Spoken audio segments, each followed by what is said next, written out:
A guide to Disneyland for the easily overstimulated. Tip 1, don't go. Not to be a downer or anything, and not that we didn't have a really awesome time, but wow, there is a lot going on at that place. And I should note here that I write from experience. I made the mistake I stand before you trying to prevent and took my own easily stimulated child to the Magic Kingdom. From birth, my son has been a sensitive kid. Too much kerfuffle, too many people, too loud spells meltdown for him.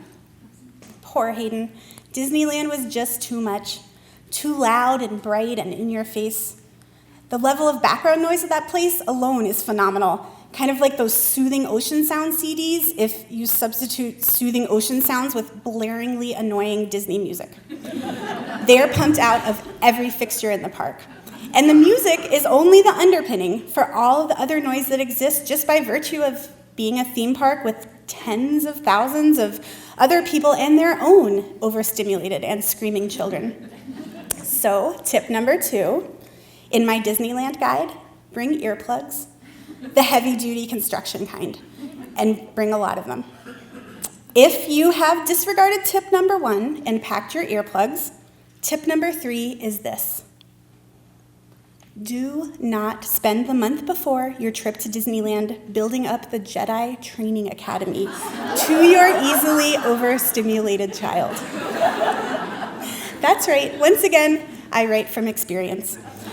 We arrived at the Academy early and got a seat right up front. They select kids from the audience to participate, and I went totally toddlers and tiaras on Hayden's ass. Okay, honey, you're gonna have to jump up and down and do your best Star Wars poses and be really cute, but not too loud, and stand right up front, but try not to push anyone. Not my most soothing parenting, but it worked.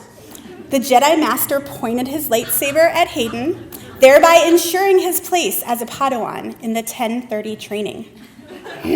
Stoked he was. Training ensued.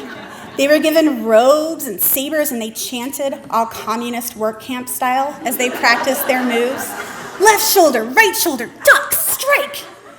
It was totally awesome. And then this happened. The Darths, Maul, and Vader arose from a hidden platform in the stage, all covered in mist. Just as the telltale deep breathing started over the sound system, the lockstep of stormtroopers could be heard entering to surround the stage.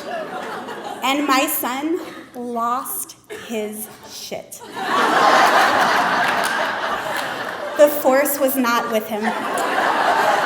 He screamed. He ran around with crazy eyes in a circle looking for me. I was doubled over with laughter, so he couldn't find me. And he grabbed one of the trainer's robes, still screaming, mind you, and refused to move, or to be quiet. His fingers had to be removed one by one from the trainer's robe, and he stayed cowering in the corner until the other trainees had fought off the Darths and the stormtroopers had receded. It was only once the stage had completely retracted that he ventured forward, and upon assuring himself they were completely gone, yelled, "Take that!" and did a little Jedi fist pump move. So once again, in sum, if easily overstimulated and considering a trip to Disneyland, don't. Bring earplugs. And if you do end up at the Jedi Training Academy, try not to double over while laughing at your kids' terror. It makes you hard to find.